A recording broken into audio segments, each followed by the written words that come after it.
Hello, everyone. This is the video walkthrough for number 9 off the Unit 6 study guide problems. So we have, zoom in a little bit here. Ammonia gas can be produced by reacting calcium oxide with ammonium chloride. Water and calcium chloride are produced in addition to ammonia.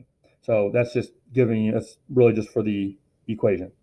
If 23.0 grams of CaO and 50.0 grams of NH4Cl are mixed, what is the maximum possible mass of NH3 that can be produced?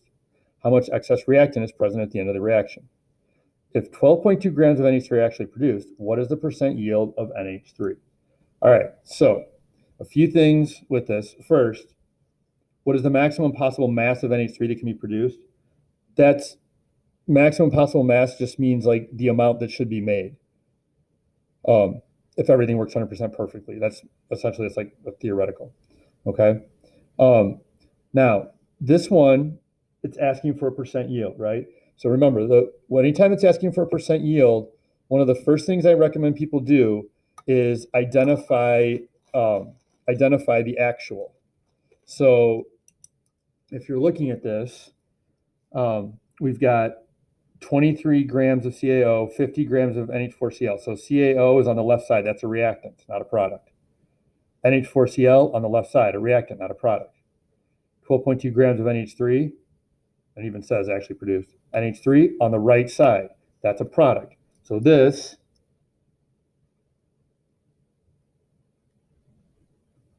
is our actual. Okay.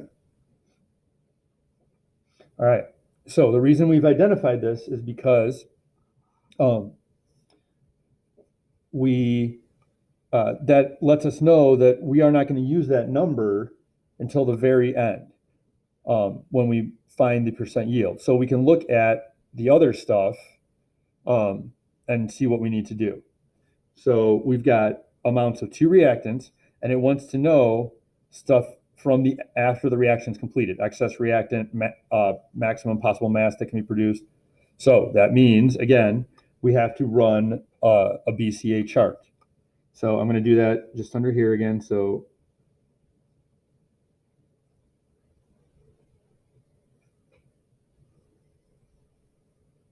okay. All right. And first thing we're going to do, turn grams into moles. So we're going to take the 23.0 grams of CaO.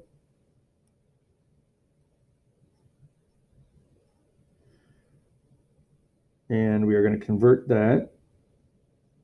So the grams of CaO come out to be 56.1. Remember to watch your masses when you're getting your molar mass for your conversions. Make sure you're taking everything to one decimal place. Make sure you're using the right numbers. That's one of the most common places where people have been making little mistakes. Okay, so we divide this. We end up with, do as many significant figures as we have, at least as many. So there's 3 there, so we're going to go 0.410 moles of CaO. That's the moles of CaO at the beginning, so that's going to go up here under the CaO. Okay, then we're going to take the 50 grams of the NH4Cl,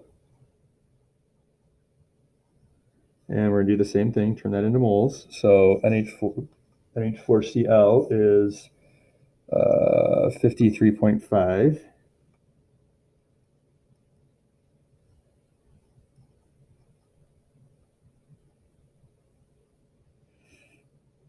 For 1 mole.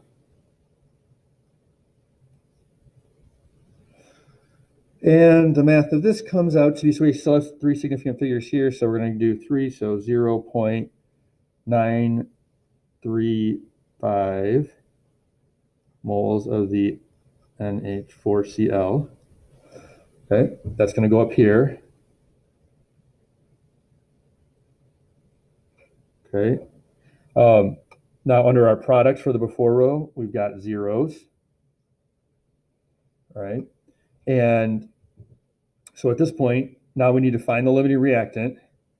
So to find the limiting reactant, we're going to divide by the coefficient. So in front of CaO, there's nothing, so that's a 1. So that remains 0.410. Under the NH4Cl, or in front of the NH4Cl, there's a 2. So 2 there.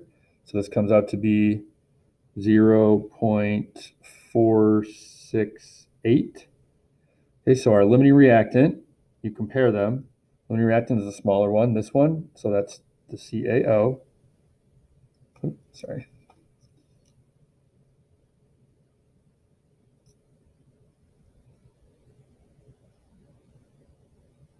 Okay. All right.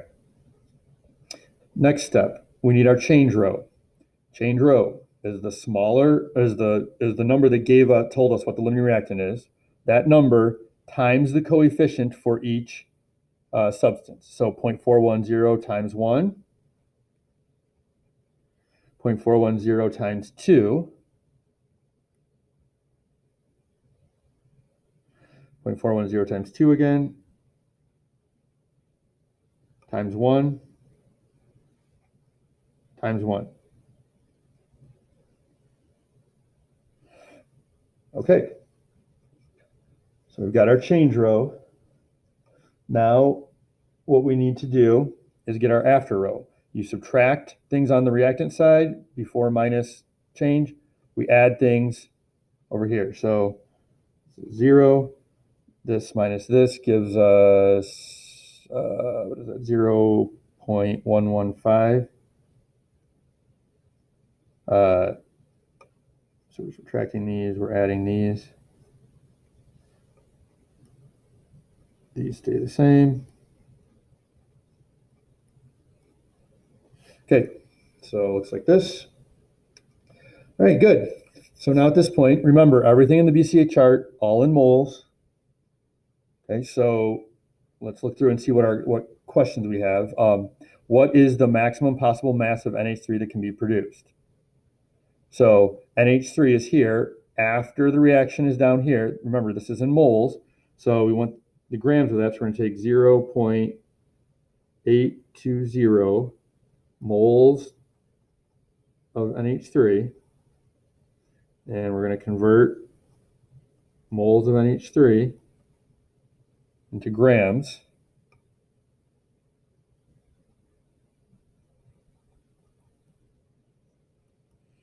And this comes out to be 13.9.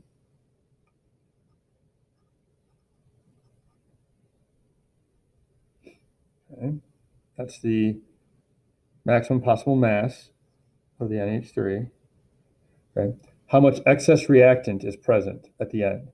So again, reactants on the left side, products on the right, reactants on the left. So it has to be something on the left side. So what thing on the left side has something left over? It's the NH4Cl here. So we're going to take that 0.115 moles of the NH4Cl, and we're going to convert from moles to grams, like usual. NH4Cl we've already got up here, the 53.5.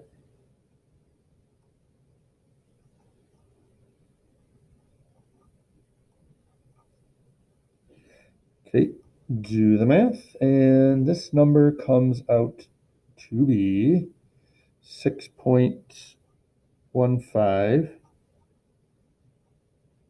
grams of the NH4Cl. Okay. So that's our how much excess reactant. Okay. Now, if 12.2 grams of NH3 are actually produced, what is the percent yield of NH3? So remember, percent yield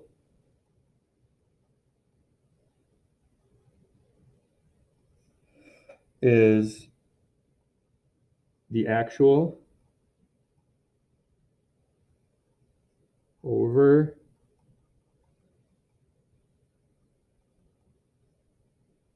theoretical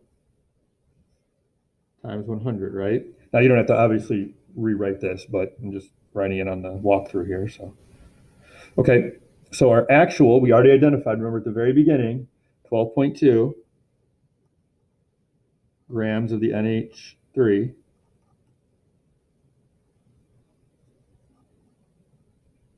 All right, now, what's our theoretical? Theoretical is the amount of the product that should be made if everything works 100% perfectly. Okay, how do you know what it is? Well, whatever your actual is in. So our actual is grams of NH3. That means we need to know the grams of NH3 that, according to the math, should be produced.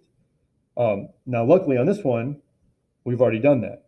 If we hadn't already done it, we would need to we'd need to take the moles out of here and turn it to grams. But we've actually already done that one here. We know that there should be 13.9 is our theoretical grams of NH3. Okay, so we just do the math, and this comes out to be three significant figures, so 87.8% yield. So you can do percent, you can do percent NH3, either way. All right, that's it for that one. Let me know if you guys have any questions.